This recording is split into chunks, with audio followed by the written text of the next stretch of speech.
Hi, congratulations on your new RV. We're really excited for you. Please make sure before you're signing that you bring the following items with you. If you're a cash buyer, please make sure that you bring a cashier's check, no personal checks at time of signing, or you may bring actual cash.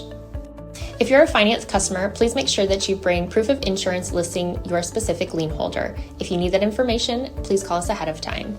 Also, make sure that you bring all valid driver's license of all persons that will be listed on the title. If you have a trade that you're trading in with us, please make sure that you bring your 10-day payoff as well as your title and all persons who will be listed on the title of that trade. Arrive 30 minutes early before your appointment time so we can properly inspect your unit, and also make sure that you have the fridge on and running prior to arrival. If you have any questions, please feel free to give us a call at 810-686-0710. Thanks so much. Have a great day. Hello, this is Mike with TradeWinds RV Center, here to congratulate you on your Forest River Salem Cruise Light 240 BH XL travel trailer. I'm going to walk you around it, show you how to use a few things to get the best out of your camping experience. Let's start by talking about arriving at the campsite and a few things to take into consideration when you're parking. On your campsite, leave plenty of room for your awning to come in and out. On your off campsite, of course, leave plenty of room for your slide to come in and out. It's a pretty deep slide as well. But I also want you to think about where your power and water connections are going to be. Your power is going to be just behind the tires on your off campsite or your driver's side of your tow vehicle. Your water connection is going to plug in the rear of the unit. So park accordingly so you can utilize the facilities at the campsite. Once we arrive and unhook our hitch, first thing we're going to do is level our unit. Our unit comes with a power tongue jack. Night docking light should you arrive at night. Simply lower or raise the unit until it's level. Now, should you lose power, underneath that rubber stopper right there is hand crank. We'll get that up and down should you lose power.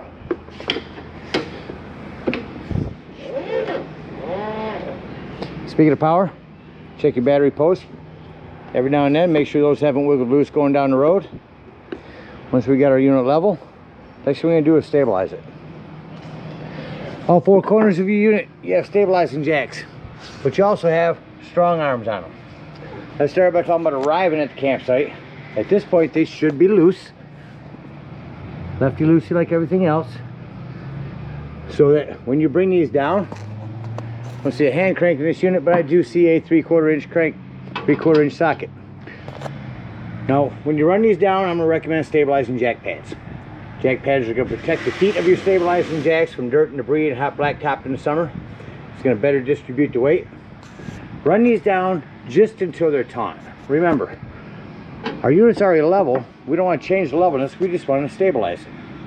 So run all four of those down. Once they're down and you're level, come back, go to your strong arms, and righty-tighty them in. That's what's going to make this unit very stable with all four of them down and your strong arms. Once we got our unit level and stable, we can hook up our power and water. Again, power cord plugs in here on the side. Big long 30 amp cord actually stores in here on the side. You just pull that out from indoors and push it back in there when you're done. At the end of that 30 amp, should you need to plug into a 110 somewhere, there's a 30 to 15 amp reducer that comes in your convenience pack. Got your power hooked up, let's hook up our water. Again, our water connection is going to be on the rear of the unit. At campsites, we're going to plug into city water connection. First and foremost, our water pressure regulator. This water pressure regulator is going to reduce the water pressure to 40 to 50 psi, protecting the lines in the unit. Always use this because you don't know what the water pressure is at different campsites. Hook that up, hook up your hose. Don't turn your hose on yet. One more step. Let's find your hot water heater. Right around the corner. And again, all we're doing at this point is making sure our drain plug's back in there. Throw some plumber's tape around there. Not putty. Putty will gum up on you. Plumber's tape, 1/8" socket. Get that in there nice and snug. Then we can go ahead and turn on our hose. After our hose has been on for a little bit, just step up inside. Open up your slide so that you can get inside and open up all of our water taps. Get all the water lines opened up, get a nice steady flow of water going through them, all the air out of the lines. Then you can shut them off At that point, your water heater should be full and you can turn that on. Now let's say we're going to go camping, then we're not going to use city water. We're going to go dry camping, or boondocking as they like to call it. In that case, we're going to fill up our fresh water tank. That is to the left of your entry doorway. No need for a water pressure regulator here. You can gravity fill this with a hose. Two ways to tell when it's full. One is overflow valve right here, or two on the inside where you check the levels of your black and gray tanks. You can also check the level of your freshwater connection. Don't leave this unattended while you're filling it. Have someone watch that light. Once it's full, remove that hose, put your cap on, and then whenever you want to utilize that fresh water, you'll turn on your water pump. Don't turn on your water pump when you're hooked up to the city water. That's already pressurized. You won't need that. Alright, we're all set with power and water. Let me go ahead and walk you around the rest of the outside of the unit. Continuing here on the campsite. Got a couple of marine grade outdoor speakers. That is a vent for your microwave. Down here is a flue for your furnace. Two things on that. One, make sure it's never blocked. And two, if you are running your furnace, steer clear of that. It does get hot. You have a 110 out here. Again, your fresh water. Underneath there's your freshwater drain. Also a quick connect LP. I'm going to put a griddle out here. Coming to the front, you've got your pass-through storage with your hitching working there. Again, a handle for your power tongue jack. This is a handle. This is for your stabilizing jacks, and this handle up here actually reaches underneath there to turn. Let me give you an example of it. This is actually used to turn those strong arms. If you can't get up underneath there, get a hold of that, and you'll be able to turn it around. Here's where you can plug in a solar panel, and that'll trickle charge your batteries. Propane does come with a cover. Regulator up front, lefty loosey to open. Again, check your battery post. This is your battery disconnect. That would disconnect all the battery power to the unit.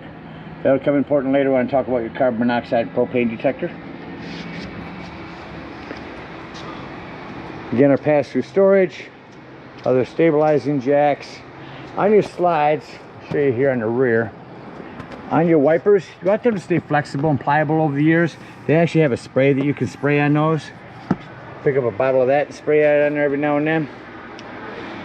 Again, our power. Here's where we'll dump our black and gray tanks. Hot water heater again. On the rear here is where we'll plug in our cable and satellite. You're prepped for a Furion backup camera. City water connection, black tank flush. We'll talk about that when leaving the campsite and dumping our black tanks. Spare tire with a cover. I think it's important to have that cover on there. It helps prevent dry rot. About covers everything out here. But we do have our low point drain right here by the rear door. Let's go take a look on the inside. Hinged door, friction hinge, so you don't have to hold that back. Coming up inside the unit, thing I always like to point out is your fire extinguisher. Make sure that you and everyone that's camping with you knows the fire extinguisher is located at the entry doorway in case of emergency. To your left as you come in is going to be your control panel. There's a brand new battery. There's the freshwater button I said to hold down when filling your potable water. Black and gray tanks. Down here is where you turn on your water pump. If you're using potable water, your water heater, exterior lights, interior, slide control and awning control. On your awning, you don't want to run that awning out until that flap falls down. You can see your gray bar. If you held that button down, that will continue to run itself out and run itself up backwards. So keep an eye on it when you're running out. Make sure you don't run it out further than you need to. Run that in real quick here, and we'll continue our tour.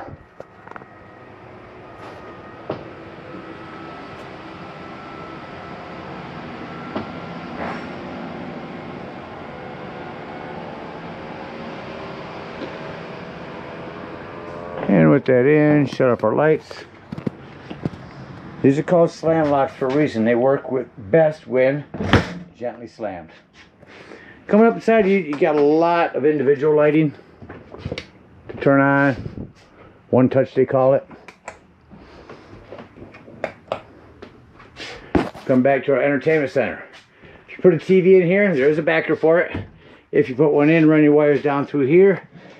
Plug your cable in here. Make sure before you run your digital channel scan that you have that green light on. That's going to be your antenna and allow you to pick up more channels. Or that's going to be your Furion sound system. To mute off. Where just before and during the pandemic, the world has been very Two small. zone. One is indoors, two is outdoors. AM. Here's our sources. Auxiliary, AV, HDMI. Back to our FM. Just touch the AM, FM. Story time at the library. Do you want crayons with the kids menu? Is that a little loud? Touch it once to mute it. Hold it in to shut it off. Below that, your fireplace. Not just for looks. I can go through and show you all the pretty colors, but the biggest thing is, and it's feel it already, shut it off, is the heater. If it's chilly in here in the morning or evening and you're at a campsite, don't turn your gas on and use your furnace. Go ahead and use this, crank it up, and it'll get it toasty in here in no time. You have a big pantry here. Your tabletop will wiggle up and come out of these legs. Set your tabletop along here, put a couple flat cushions on top, gives you another sleeping quarters. Bunk areas have their own USB ports and one-touch lighting, privacy curtain.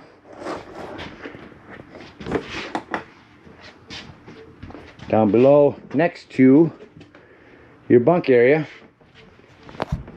in the corner with the green light is your 12-volt carbon monoxide propane detector. Now the reason I mention that's 12 volts, always running off your battery. So if you are out dry camping somewhere, boondocking, nothing plugged in, charged your battery, you're going to be gone for the day. If you don't want this to run your battery down, use that battery disconnect up front while you're gone. To the right of that is going to be your breaker box and fuses. Got quite a variety in there. 2s, 5s, 3s, 20s, 15s. Check them out. Grab you a big box, a variety of those. Have those with you when you go camping. Into our bathroom. Separate doorway. One touch lighting in here as well. 110 with GFCI reset. Plumbing to maintain. It's almost all PEX nowadays. Behind there is access panel to your plumbing. Keep an eye on it. Make sure nothing wiggles loose over time. You also have a hand crank open. Power exhaust vent in here. Make sure we won't come out. We shut our lights off. On the wall here is going to be a furnace thermostat. Turn on the heat. Got all the way to heat. It says it's 75 in here. We want it 96 just to get it crank up. There that is. I'm going to shut that off. You'll notice that when I shut it off, it takes generally a couple of minutes for the heat fan to cycle through before it shuts off. So now I'm going to go back in and I'm going to turn on the AC. I want it 54, 74. This should crank up now.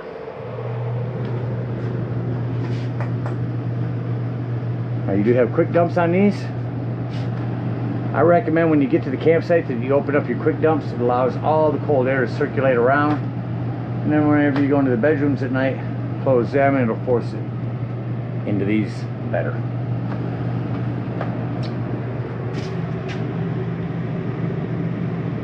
AC off. There's highs and lows on all of these, the heat as well, and then just a fan at the beginning. Fridge has this safety strap, controls for your freezer there, fridge down here, bar folded in for travel, self-explanatory microwave. You have a light and a fan. This top, when bent backwards, makes a nice backsplash. You would turn this to light, hit your spark, and there's your flame. We'll get all three of these going for you real quick. And then shut them off as your gas is running out. Same thing on the oven. Turn that on the pilot, get inside and light that.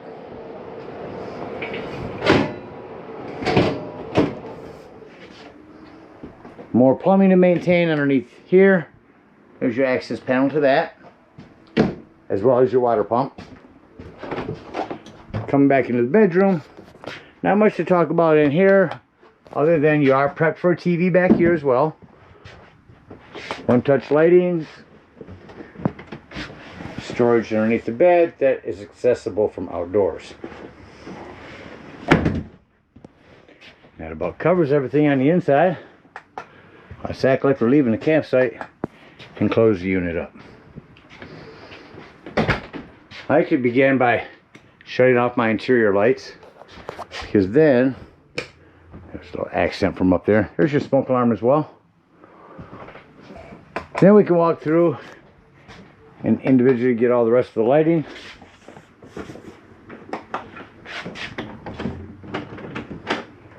It's off in the bathroom. Make sure your vent in there is closed. Did just notice there's some storage underneath those as well. So once we went through the unit, shut off all this accent lights. All the rest of the lights can be controlled from here. We turn it on and say doors and drawers. Make sure all doors and drawers are closed. Nothing's going to impede your slide from coming in.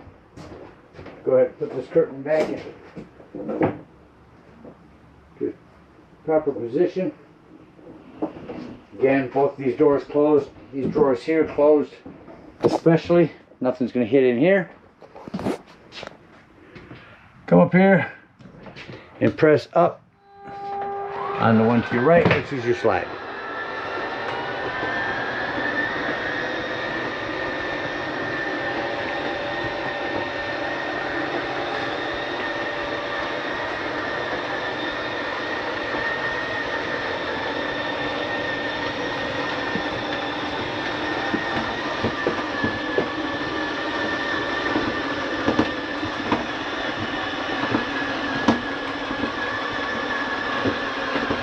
See the importance of having these drawers closed here. Slides in, shut off our lights, and exit the unit.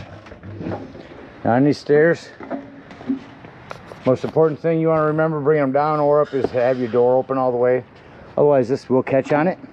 You also have adjustable feet, adjustable by those cotter pins. You'll lay this up in here, turn this right or left, either way, just to get it to lock. Before you leave the dump station, lock and deadbolt your door. You don't want the horror story of your door coming open.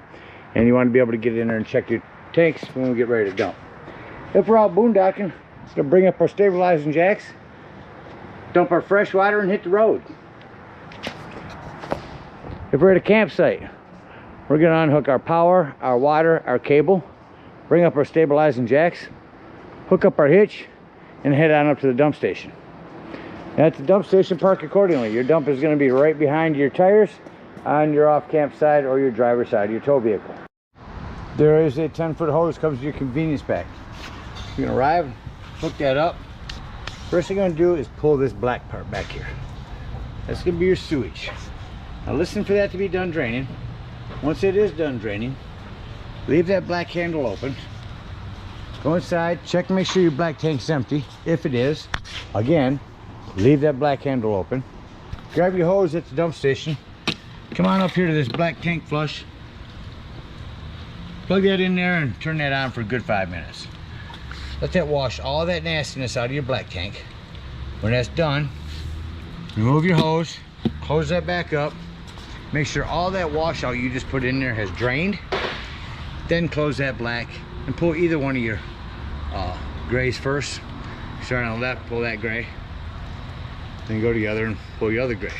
Normally while my grays are draining, I'll come back around here to my campsite corner here, get up underneath here, open up my low point drains. When them low point drains are done, if you're done camping for the season, you want to dump your hot water heater, come in here. First thing first, lift up on this pressure release valve. Now it's going to dump some hot water out of there, so be careful. When that's done, press that back down, then you can pull your drain plug for the residual water. One more thing on your hot water heater. If it doesn't seem to be working, come out here and see if these are bubbled up. They are resets. It says push to reset. If they're bubbled up, simply press it back in. More instructions on your hot water heater if you need them. Once the grays are done, go ahead and close them up. Take your sewage hose and conveniently and sanitarily store it in your bumper. Again, thank you guys so much for your purchase. Hope you enjoy this Salem cruise life for many years to come. Happy camping.